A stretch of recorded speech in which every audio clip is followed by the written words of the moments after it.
Hi everyone, welcome back. I'm Kirill Talai, investment analyst with over a decade of experience. Here we connect the dots between macro, crypto, and AI. No noise, just what actually matters for your portfolio. Today, we have 3 stories to cover. First, the latest ISM data just pointed to stagflation. One print, but a significant one. Both manufacturing and services are showing that the economy is in danger zone that we have not seen since 1970s oil shock.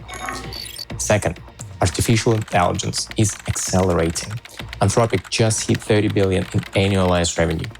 Their unreleased model, Mythos, is a step change. And the March job report shows AI is reshaping the labor market in real time. Third, while everyone is focused on the fear and the sell-off, I think you need to look forward. Because if this correction continues, there are things you want to be picking up. And I will walk you through exactly what. Quick disclaimer, nothing on this channel is financial advice. I'm sharing my views and analysis, but always do your own research before making any investment decisions. This video was created in collaboration with the IT company Anderson. Before we get into today's stories, a quick update on what happened with Iran. Because the last 6 weeks have been one headline after another, ultimatums, then walkbacks, escalation, then negotiation. It has been very difficult to separate signal from noise. The latest, Trump issued a 48-hour ultimatum to Iran. Then, 2 hours before the deadline, the US and Iran agreed to a 2-week ceasefire. Iran committed to reopening the Strait of Hormuz, although on its own terms. Oil dropped 15% overnight, markets rallied, but oil is still at $95. It has not gone back to 60 or even 70 where it was before it all started. And that is exactly why today's episode matters. Because while the headlines keep changing, the economic data is starting to speak for itself. Let me show you what the latest numbers are telling us. Let me start with the ISM data that came out this week. For those unfamiliar, the ISM indices, the Institute for Supply Management, are monthly surveys of purchasing managers across the US economy. There are 2 components, manufacturing, which is about 25% of the economy, and services, which is the other 75%. Manufacturing is the smallest part, but it is the most cyclical and the most volatile. That is why it tends to be the one that drives the business cycle, that drives the economy. The surveys have been around since 1940s, and they are one of the best leading indicators we have. So here's what the latest print showed. ISM manufacturing for March. Prices paid came in at 78 points. Employment dropped to 49 points. That combination, prices paid above 75 with employment below 50, is the classic stagflation signal. It means manufacturers are paying for inputs that they need to pass on to consumers via price increases, while at the same time cutting workers. Goods are getting more expensive, this is the inflation part, and people are losing jobs, that is the stagnation part. Put them together and you have stagflation. When you go back through the data since 1970s, this combination had only appeared 32 times, and every single cluster maps to a major oil shock. The 1973 OPEC embargo, the 79 Iranian Revolution, the 90s Gulf War, and briefly in 2018 during the tariff escalation. Every single time, the S&P 500 fell between 20 and 48%. ISM Services is also confirming the same pattern. Prices paid surged to 71, up almost 8 points. That is the largest single month jump in 14 years. At the same time, employment crashed to 45, down almost 7 points, the steepest drop since the pandemic. Out of 185 months of ISM Services data that I have, only 7 have ever landed in the stagflation zone. We're in one of them right now. So, what do central banks do here? In the 1970s, when the US faced a similar setup, Paul Volcker at the Fed hiked rates aggressively. He crushed inflation, but he also caused a deep recession. The key difference is that back then, debt to GDP was between 30 and 35%. The equity market cap relative to GDP was around 40%. The overall indebtedness of the economy was manageable. The government could afford the higher interest payments. The system could absorb the shock. Today, the situation is fundamentally different. Debt to GDP is at 122%. Equity market capitalization relative to GDP is at 220%. Interest expense on that debt is already larger than the defense budget. If the Fed hikes aggressively and the stock market falls, the wealth effect alone could tip the economy into something much worse. They simply do not have the room that Volcker had. And the economy is already slowing. The labor market is weakening beneath the surface, as I will show you in a moment. So the most likely path, as I say, is that the Fed eventually has to cut rates, even while inflation remains elevated. They will prioritize employment and financial stability over the inflation target. But most likely, something needs to crack fast before policymakers start acting. We covered that exact playbook in recent episodes. For now, the question is what to own while this plays out. Now, let me shift to the other side of this picture, because while the macro data is deteriorating, the AI acceleration is doing the opposite. We talked about Anthropic a couple of episodes ago when they were at 20 billion in annualized revenue. They have now crossed 30 billion. In a single quarter, revenue tripled. They have overtaken OpenAI, which is running at roughly 24 to 25 billion. A year and a half ago, OpenAI was dominant. Today, Anthropic is the revenue leader. And then there is Mythos.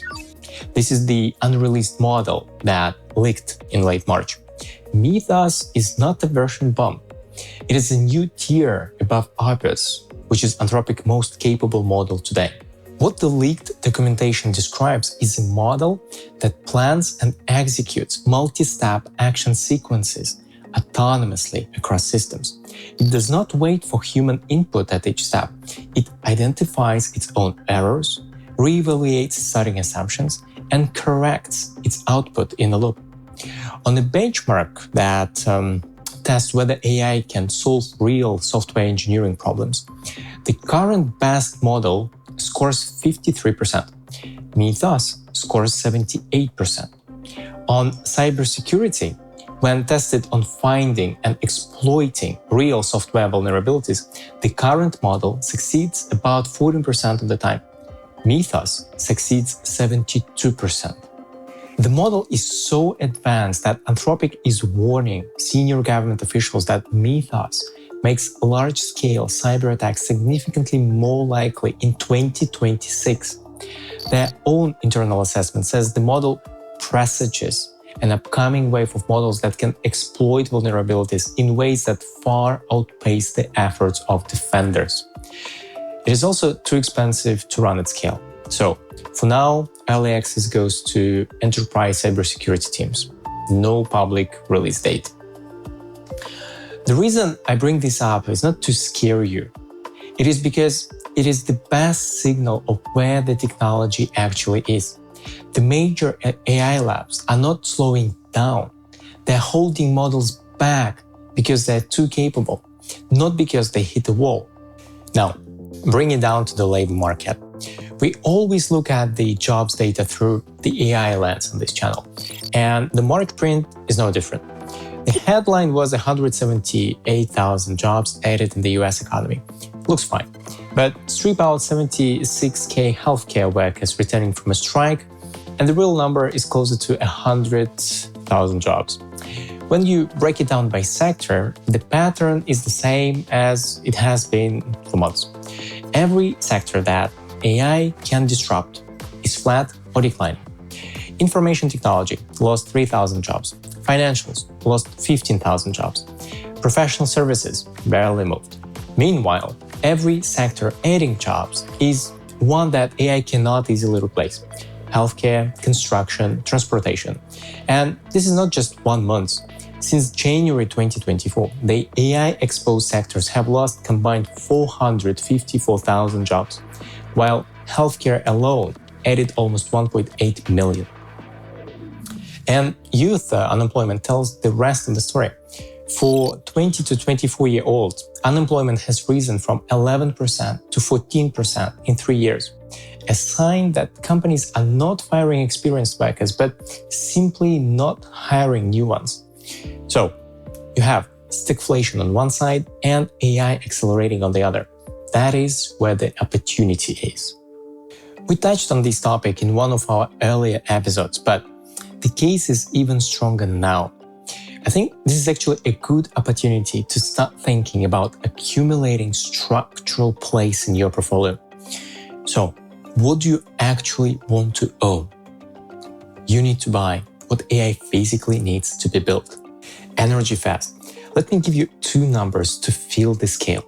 Training a single AI model, and I'm talking about GPT-4, which is already outdated, used enough electricity to power San Francisco for 3 days.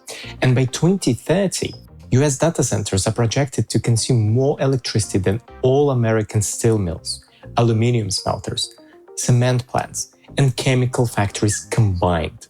That is the demand curve AI is creating. Data centers already consume over 5% of US electricity. By 2030, McKinsey projects that could reach nearly 12%. Utilities have been outperforming in this market environment, and this is entirely because of AI-driven electricity demand. Nuclear and small modular reactors in particular is the long-term structural play here. Microsoft, for example, is spending $1.6 billion to restart 3 Mile Island for AI power. And do not sleep on solar. China is the best example of what is coming. In 2025, China added 315 gigawatts of new solar capacity. That is almost as much as the rest of the world added that same year. They're building a solar installation in the Kabuki Desert that will be 4 times the size of Los Angeles, 400 kilometers long. When complete, it will generate enough power for the entire city of Beijing, 22 million people. They do not have their own oil, but they understood early that whoever controls the energy transition controls the cost of compute. The energy build-out for AI is not just about fossil fuels, it's about all sources of power. And the companies building that capacity are going to benefit for years. Materials. Let me walk you through 3 metals that matter most for this build-out. Copper fast. Every wire, every power connection, every cooling system in a data center runs on copper. An AI data center uses 3 to 4 times more copper than the regular one because the power density is that much higher. And here is the problem. Copper is entering a structural deficit starting this year. The International Energy Agency projects a 30% supply gap by 2035. It takes 10 to 15 years to bring a new mine online. The demand is here now. The supply is not coming for a decade. Silver. This one has a dual story. On one hand, silver is critical for electronics, for soldering, for connections inside every chip and every data center. On the other, it is key material in solar panels. And as we just discussed, the solar build-out is massive. Silver hit $120 earlier this year before pulling back to around $70. But the structural picture has not changed. This is the 5th consecutive year of silver market deficit. Since 2021, the cumulative shortage has reached 800 million ounces. That is nearly a full year of global production that has been drawn down from inventories and not replaced. And then rare earths. We covered the minerals chess game between the US and China in a previous episode, so take a look for more details. But the short version is this. China controls 99% of global gallium production. Gallium is essential for the high-power chips that go into AI infrastructure. They banned export to the US in December 2024. That ban was temporarily lifted under the trade deal last year, but it expires in November 2026. They also control 90% of rare earth refining and 95% of global magnesium. The US is starting to build domestic production, but it will take years. And the point across all three of these, copper, silver, rare earths, is the same. The companies that mine these materials, refine them, or build the infrastructure that runs on them are the structural beneficiaries of this shift. And then chips. South Korean semiconductors exports were up 150% year over year in March. That tells you how fast the market is growing. Now, the first name that comes to mind is Nvidia. But beyond Nvidia, there is an entire value chain that makes AI chips possible. Take ASML, the Dutch company. They're the only company in the world that makes the machines needed to produce advanced chips. Not one of a few, the only one. Every cutting-edge chips on the planet, whether it comes from TSMC, Samsung, or Intel, is made on an ASML machine. This is a monopoly in the truest sense. Or look at Intel. The US government has made bringing chip manufacturing back onshore a strategic priority. Intel is at the center of that effort. They're repositioning as a foundry, a manufacturer for other chip designers. And the US government took roughly 10% stake in the company to back that transition. When the government invests directly in the company to secure its domestic supply chain, that tells you how seriously they take the risk of depending on foreign fabrication. The point is simple. AI needs chips. Chips need equipment, memory, and fabrication capacity.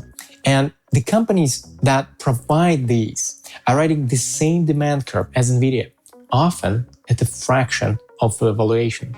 The framework is simple: long scarcity, short abundance. Scarcity is energy, materials, compute, physical infrastructure. Abundance is everything that AI can replicate or replace.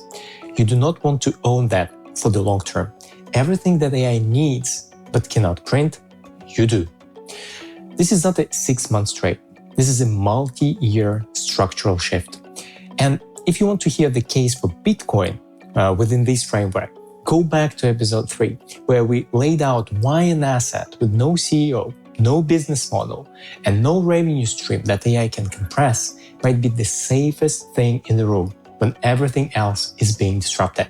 To wrap up, the ISM data is pointing to stagflation. AI is not slowing down, and the playbook for this environment is clear. You own the physical layer: energy, materials, chips, the things AI needs to exist and cannot be printed. And right now, markets are giving you the opportunity to reposition your portfolio at attractive levels. Thanks for watching. If this was useful, subscribe and share with friends. See you next week.